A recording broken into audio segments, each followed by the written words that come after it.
Hello, it's been a busy week since we last spoke. There's been a lot happening on the Airbnb front. There's been some developments on pets, and Sue Williams has been at a property conference. I'm Jimmy Thompson. I write the weekly Flat Chat column in the Australian Financial Review and edit the Flat Chat website. And I'm Sue Williams, property journalist and travel writer and author. And this is the Flat Chat Wrap.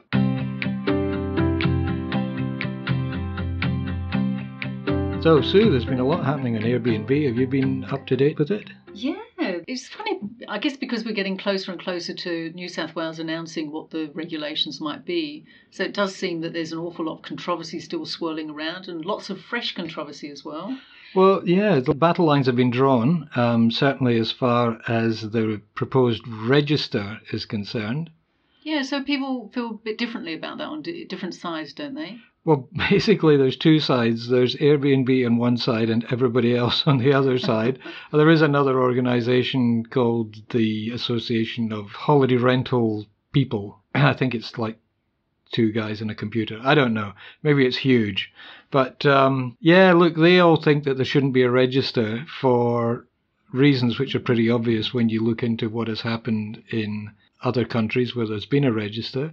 And everybody else, including Stays, which I don't know, have they changed their name? What happens when they have a register in other countries? The number of people doing Airbnb falls dramatically. Dramatically, right? Yeah, absolutely. In Japan last year, they brought in a registry, and I think they went down by 80%. Wow, and that's because people were doing it kind of illegally or not declaring their tax returns or all that kind of thing? Those two things, like they weren't allowed to have holiday lets. We shouldn't. It's not just Airbnb. I mean, there's something like 50 different websites, niche websites, doing holiday rentals.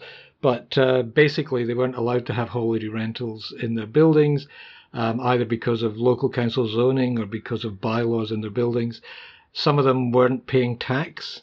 Some of them didn't think it was serious.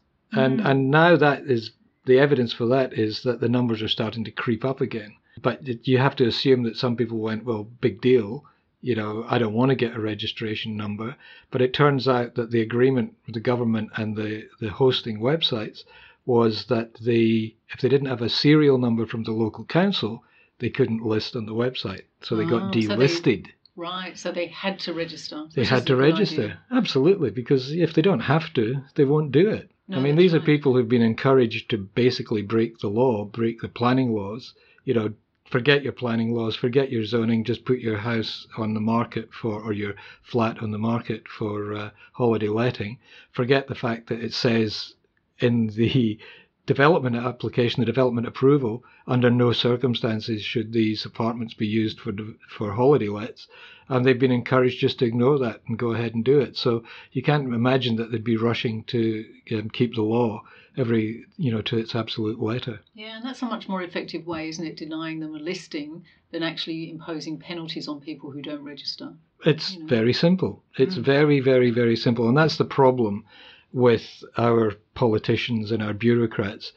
They say they don't want red tape, but as soon as you give them an issue like this, they go, oh, we've got to find, all these different components of can people do this and can people do that? It's really simple.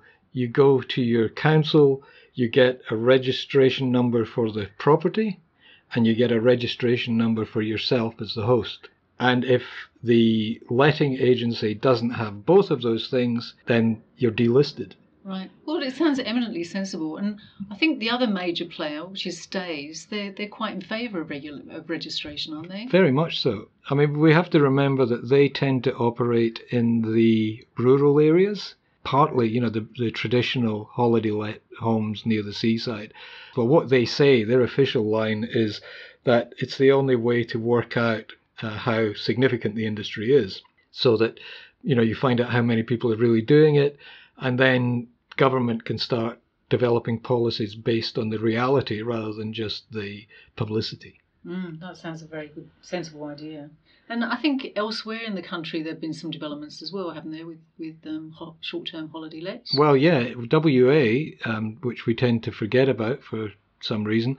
I mean, they've got 20,000 holiday lets in WA that the government has identified. Presumably Perth and around the Margaret River and... very much in those areas, and they reckon that 60% or more of them are whole home lets. So these are properties that have effectively been taken out of the residential market and put online as holiday lets. They've been quite clever. They've waited to see what everybody else has done and then kind of come up with an amalgam of the best of everybody else's legislation. Okay, what is the best?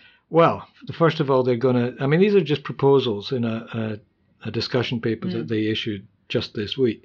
But first of all, they think that their model bylaws should include one bylaw that says, yes, you can have holiday lets in this building, and another bylaw that says, no, you can't. So when new properties are set up, at least they've got a choice. They can say, well, we want bylaw A or B, which it just brings it, it puts it in people's thinking, if nothing else. And so that would make one building more attractive to some people who want to rent out a lot of the time, and another building might be more attractive to people who want to be owner-occupiers. So they would choose one building rather than another building. Yeah, and it would be clear up front. And that's another thing that they've pushed for in these proposals, transparency on the sale of properties. So they want the real estate agents and the marketers of property marketers to say up front, we have marketed this to potential holiday let people, so that when you go to buy, they have to tell you, there are people who are buying in to use this as a holiday let. So as a purchaser, you can say, well, I don't want to be there. I don't want to be in a hotel. I want to be in a residential building. Or if you're an investor, you'd say, okay, great, fantastic, I want to buy that apartment. Yeah, because then you can save money on, just by having lots of people in the building using the same property management companies and that kind of thing. Sure, and if the iron ore industry picks up again, well, that'll change the whole game. all these FIFO workers will be taking over the holiday lets. But most of them live in camps, don't they? Mining camps. Yeah. They're attractive places. Well, actually, they're not bad, because I went to a few when I was doing a book about the outback, and they were actually quite pleasant. They were kind of like holiday camps, really. Really? And I mean, you had rooms where you had two guys sharing a room and stuff, but it was kind of interesting. It was nearly all male, though. I mean, I wouldn't fancy working there for many reasons. Do you think some of these camps are coming up on Airbnb now? That would be interesting, because some of them might be quite empty. But it was funny going there as a woman, because you were told what you could and couldn't wear. Right. And it had things like no cut, low cut dresses, no right. short skirts, wow. no high heels. Wow. Yes, I guess. It's like prison. Well, those are the rules they tell you. You go into a man's prison as a woman, they tell you, sure. You've got to dress modestly. Yeah. For obvious reasons. These are guys who are locked up with no sign of women. Sure. And I mean, there's a lot more women in the mining industry now as well. So. Yeah. Didn't you go into a pub that had a woman in lingerie or something like that? Yes, I went into a pub. It was the only pub open in Port Hedland at night. And I walked in and thought, this is weird. I'm the only woman here. Oh, no, there are other women. Oh, those women don't have many clothes on. Yes, it was a little bit confronting. Great experience. Yes, absolutely. Well, that's, if you do book an Airbnb in Port Hedland, you know what to expect when you go to the pub. The WA, they're also want to change their planning laws so that the DA says this building you can have genuine sharing, i.e. you can rent a room in your apartment or in your house if you're there, right? Well, so they actually distinguish between hosted and unhosted Airbnb. Genuine sharing or fake sharing, where, this sharing idea that you're not actually there to share anything with your holiday making tent. I think it's great, because I think a lot of people, for reasons that are beyond me, think I'm against Airbnb. I actually love the original concept of Airbnb, which is you've got a spare room, somebody coming from overseas comes and stays with you for a few nights, you show them your favorite cafes, your favorite bars, how to get the bus to wherever they want to go, that kind of thing. I think that's a great idea, but of course now it's just it's big business. It's corrupted totally. And I say corrupted, not corrupt. Just in case there are any Airbnb lawyers listening. So there's a few aspects of the WA proposals which seem to me to make perfect sense. They see the spread, it's spreading there just as it is everywhere else. They see the need to control it. They don't want to stop it because they depend on tourism just as much as Sure. anywhere else in Australia, but they don't want every residential building to turn into a hotel. Oh, how simple it would be if we just had federal law rather than How often have we state said law. that Yeah, in absolutely. flat chat? Well, hopefully we'll all come up with a really good solution to some of the issues that short-term letting throws up. Well, I worry about Victoria. I think Victoria has just basically handed the whole thing over to the holiday letting industry and said, we don't care. We don't care what you do.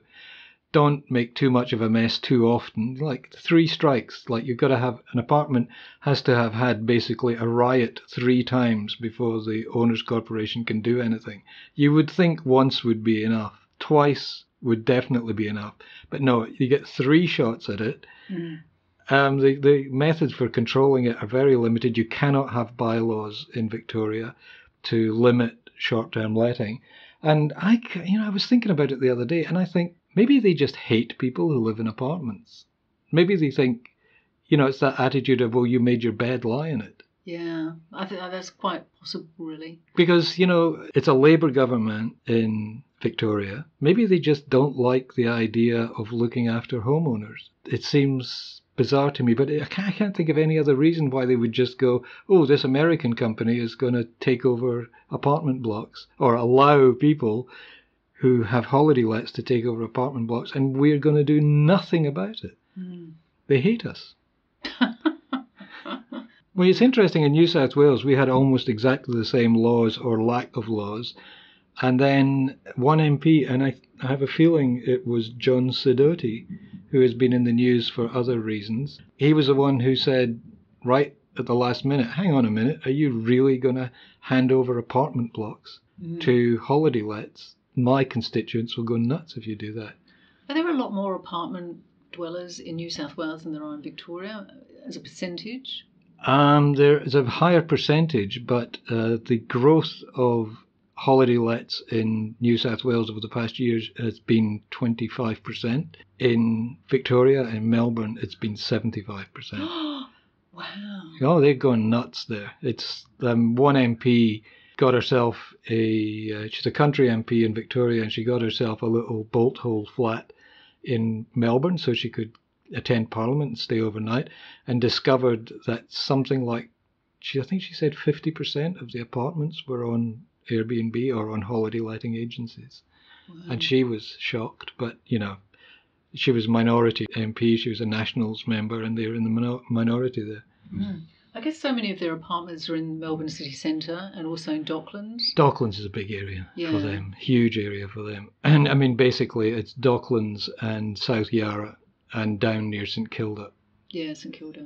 Yeah. And this is where our good friends at Airbnb get a bit cute about things, because they'll say, look, it's less than 0.9% of the apartments or the homes in the city are given over to holiday lets. And you go, yeah, but if you actually look at the areas where the holiday lets are popular, it's up about 12% in some areas. We're getting the same as happening in Europe.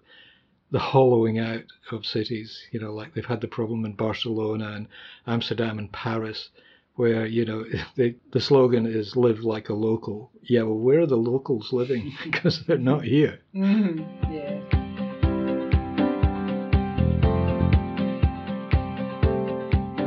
So, Sue, you've got a story coming up in the Sydney Morning Herald about pets. Yes, I have. I think in Sydney, more and more apartment buildings now like to admit pets. But there are a few which are still solidly refusing to allow pets in, because they say dogs and cats can't possibly live in apartments, they should live in houses with backyards, which, as we know, is nonsense really, because many animals live quite happily in apartments all their lives. One of Sydney's biggest buildings has always banned animals, and one of the owners who wanted to have a dog, because he's not very well and he needs to go out walking a lot more, and so he wants a dog to accompany him. All right.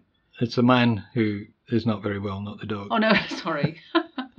He took his building to NCAT and said that the law against pets was unconscionable, and NCAT last week agreed. Oh, wow. And so it's a huge victory. I mean, there's been a lot of people fighting for pets to be allowed in that building for a long, long time. And this is the first time that they've had any sign of winning the battle to get them. And in this same building, there is one person who has a dog. Well, there's a few people who secrete animals around, but Right. there's one person who has a dog, and she bought an apartment there, but was living in a rented apartment nearby because she knew she couldn't come there with her dog. But her dog was very sick. It's got kidney disease, so she expected her dog to die. Yeah. And happily, the dog is still alive, and he's Uh-huh. been living and living and living. And when her lease ran out on her rented place, and her tenant left unexpectedly in the place that she owns, Yeah. she moved in with her dog and Right. said to the committee, "Look, I'm really sorry, but my dog's got chronic renal failure, and it will be dead very soon." But the committee basically said, "No, you're not allowed to have your dog here. Go and live somewhere else." And she said, "Well, I just can't." Yeah. And so in the end, they have taken her to NCAT, Right. and they are proposing, that she be punished for not obeying the bylaws, Uh-huh. and that part of that punishment that she should be fined about $1,000 a week for What? every week she has flouted the bylaws. Now, are they proposing this at NCAT, or have they just come out with the fine? No, they're proposing it NCAT. NCAT's never going to go for that. No, I wouldn't have thought so. It's not, Especially it's not legal, after is it, really? especially not after that the recent ruling. Well, no, that's right. She's delighted because she's saying, well, how on earth can these people keep pushing this bylaw, but now it's been denounced as being unconscionable. Right. So there's another person in the building who has had a child by surrogacy, Right. just a little kiddie who's 2 years old, and she can't have another child, but so she really wants a companion for her little boy. Right. So she wants a dog. It's all these kind of little stories in They're human building. stories. Yeah, They're, absolutely. And I think lots of baby boomers are moving into apartments now and empty nesters. And, apartment living is fantastic for older people, but some of them want to come in with their, family pet. Some of them may be widowed and a bit lonely and they want a pet for company. So I think it's a great thing that they've just won. But the building is likely to appeal the ruling. So it's likely to be a long, drawn-out battle, really, which, will be very expensive for everybody involved and involve a lot of heartbreak as well. So, folks, if you're in a building where your committee is insisting on fighting this battle, which there's been a few decisions like this recently, so they're probably going to lose, and they're probably going to be spending your money on lawyers, and it's going to waste that money. So you need to talk to your committee and ask them, why are you fighting this battle? I mean, I'm told, if I'm thinking this is the same building that I've heard about, 30% of people want pets, 30% of people don't want pets, and 30% of people don't care. And well, that leaves 10% of people. I don't think they care either. That's the 10% people who haven't heard. Well, yeah, I mean, there's another big building which is facing another application in NCAT to overturn their anti-pet bylaw as well, and another company title building nearby which is involved in a battle too. Yeah. It's kind of one of those things, I think, in the end, it's going to be inevitable that pets are allowed in buildings. Well, yeah, you know me. I love pets. I love the idea of pets in buildings. I like what pets do to communities, especially with older people and lonely people. They're so beneficial. It's almost an act of cruelty to deny them. However, there are members of our society who, for various reasons, it could be religious or health reasons or whatever, cannot live in the same building as animals. Where do they go? Yeah, maybe in the end they go to company title buildings which have an avowed policy to not admit pets, and where, during that, you kind of have an interview at the beginning by the board of directors, don't you really? And they talk to you and decide whether they're going to allow you to buy shares in the company and therefore move into to the apartment building. So maybe it will end up with just those smaller boutique kind of buildings. There will be a few that will say, no, we don't allow pets in here. And maybe those people will end up living in those. Or maybe it's new buildings can actually put it in their bylaws at the beginning that this building is pet-free for these reasons, for people who just don't want to be around pets of any kind, for whatever your reasons are, this building will never have pets, so that people know from day one. I mean, some of these buildings would say it's always been on our bylaws that there would be no pets, but there always seems to be some sort of wriggle room, that you find out a lot of cases, members of the committee who are against pets, they're actually against other people having pets. Well, in this building that I'm talking about, they discovered that a committee member had a pet, and in the end he resigned from the committee because, how could you possibly be a member of a committee avowedly saying pets aren't allowed? It's kind of funny because I think there's a lot of fear-mongering goes on. I think a lot of people in that building were saying, there'll be 100 Alsatians running around the corridors Which and always lobbies, happens. and they'll all be peeing Packs on the of floor dogs, like the Chernobyl dogs will be. That's right. And they actually put out a survey to all the residents saying, what do you think about pets? But the survey, some of the questions, one was, how would you feel if a snake lived next door to you? And as you know, we've had a snake live next door to us, and it was fine. It was absolutely fine. They're very quiet snakes. And they deal with the rats very quickly. Just don't have snakes on one side and rats on the other, then you could have major problems. That's right. So it's interesting to see, buildings kind of go through this situation. And yes, there may be valid reasons why people don't want pets. But at the end of the day, you can't actually say that pets don't belong in apartments, because these days, there's so many little fluffy dogs around. Greyhounds are great apartment dogs. As we know, Great Danes are fantastic apartment dogs too, because they're so lazy. Yeah. And cats, they're just happy if they've got something to eat and someone to play with them, really. Jack Russells. Avoid Jack Russells. Oh, look, they're lovely dogs. We know someone with one of those. Yeah, but it's true. But a Jack Russell, any dog that's territorial, any dog that wants to defend you, which is the kind of dog you want, really. But some dogs, as soon as they hear a noise in the corridor, they feel a compulsion to run up to the door and bark at whatever they hear, and that's you're at work, you don't hear it. Yeah, but I personally believe that any bad dog is actually about a bad owner rather than a bad dog. If the owner has trained them properly, then the dog will behave appropriately. Keep the dogs, evict the owners. And it's interesting, one of the buildings that bans animals, which is being challenged at the moment, they've had their penthouse up for sale for a long, long time, and nobody's bought it. And one of the reasons possibly is that lots of people in that area actually own pets. Yeah. And so nobody wants to buy into a building that doesn't allow pets and spend, I don't know, $20 million on an apartment that says, no, you can't keep your cat here or your dog here. I've heard various figures on the number of families in Australia who own pets, and it's between 30 and 60%. Just imagine putting the argument to your owners, to that 40% of owners who don't care.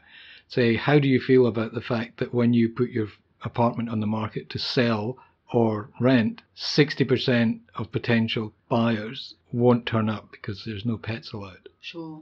That's a thought, isn't it? It's a real thought. It just diminishes the potential value. And you can always control pets with bylaws. Bylaws about barking dogs, bylaws about allowing cats to wander on common property, which shouldn't be allowed. Those, you can always kind of keep them under control in that way. It's funny you should say that, because there's a thread just started on the Flat Chat forum where somebody says there's a woman in our building keeps feeding stray cats. And how can we get her to stop? They've put up signs saying cats not allowed on common property. But apparently these cats can't read, so or they don't care about the bylaws. Or some people have problems with people feeding cockatoos on their balconies because they're so destructive. Yeah. It's a similar kind of thing, and you just have to have a bylaw to try and stop it, really. Actually, this person who wrote this post said, we had a tree where ibis used to roost, so we got rid of the tree so we could get rid of the ibis. How do we get rid of the cats? And I'm thinking, this guy just hates animals. This is not David Attenborough we're talking to here.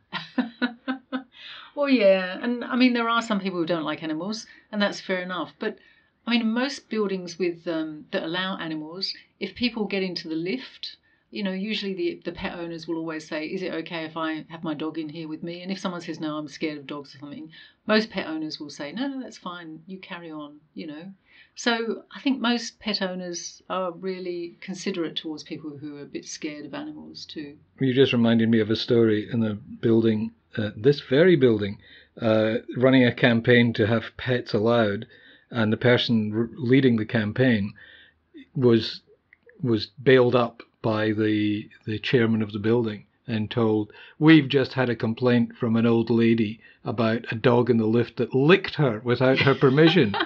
And she's going, "Oh God, that's my mother." Yes. No. Well, I think in this building, which is just, NCAT's just ruled against, somebody said on the committee, "I was once bitten by a dog, therefore dogs should not be allowed in the building." Right. Crazy. Okay. I was once bitten by a child. Does the same thing apply?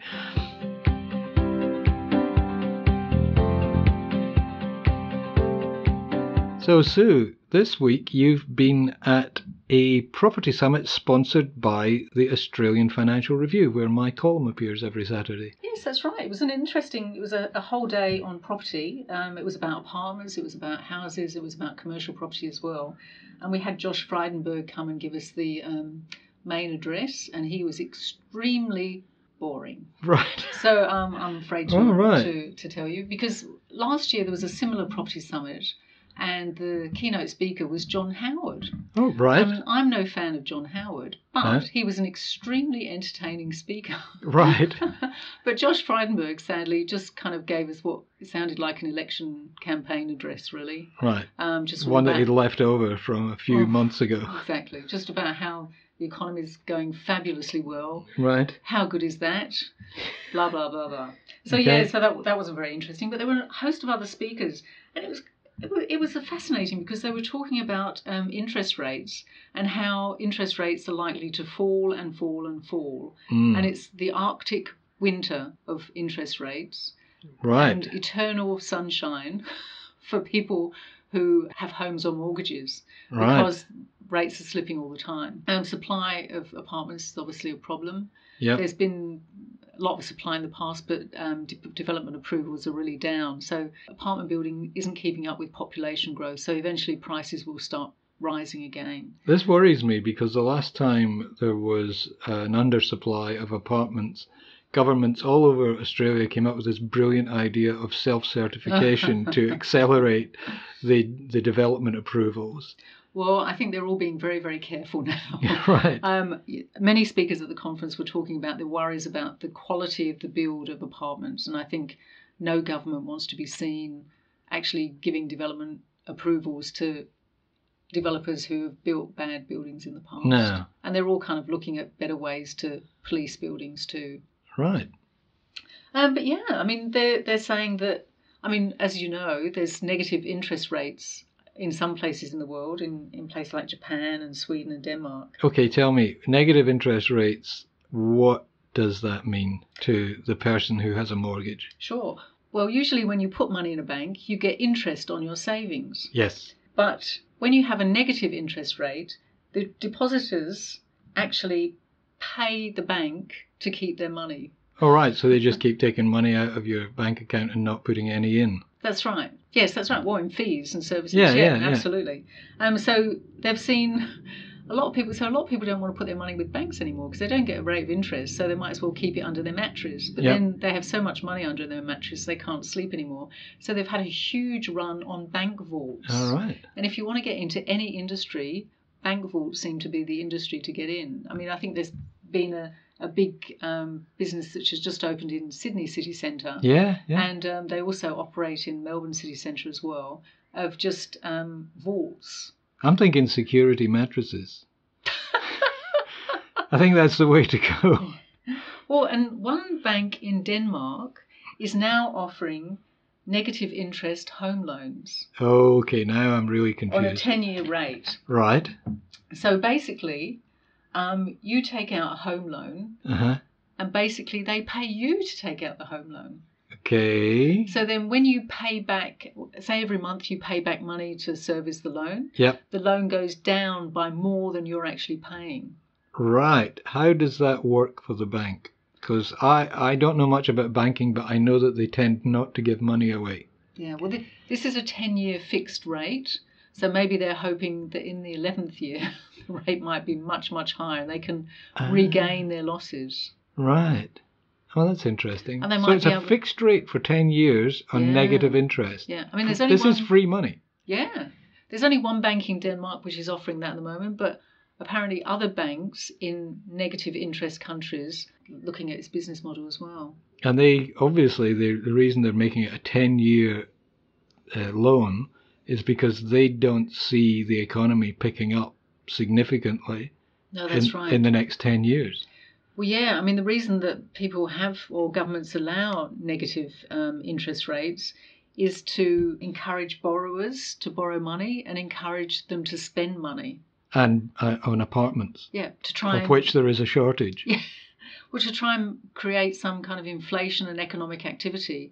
And then if the economy picks up, obviously, you know, the banking sector picks up, everybody kind of picks up, really. So just to summarize all this, we're at the bottom, apparently, of the property market. We're at the bottom or very close to the bottom, yes. There's a shortage of apartments. And houses generally. And houses generally. Interest rates are probably likely to go down rather than up. This might be the time to buy property. Absolutely, if you can find it. If you can find it, yeah. But, you know, in the longer term, if you were looking at it as an investment, all the arrows seem to be pointing at buy. Yeah, except because supply is limited, prices are going up a bit. So get in now or... Yeah, absolutely. Not that we give advice on this. The financial advice, yes. This is not financial advice that we'll be taking because it's just too complicated. But everybody at this conference was saying, we're living in extraordinary times and it's just fascinating to see how this is all going to pan out. Yeah, and extraordinary times, a little bit too interesting. What's that Chinese curse?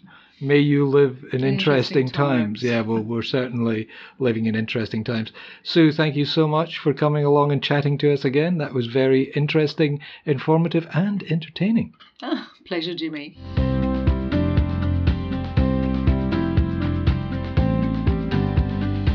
Well, that's the Flat Chat podcast for another week. If you enjoy these podcasts, please subscribe. It's completely free and it will come straight to your phone or your pad or your computer without you even having to think about it. If there's something that we haven't done in the podcast that you'd like to hear, let us know. Come to the website, flat-chat.com.au, and that's also where you can come for specific advice, to ask questions or answer other people's questions. Thanks for listening. Talk to you again soon.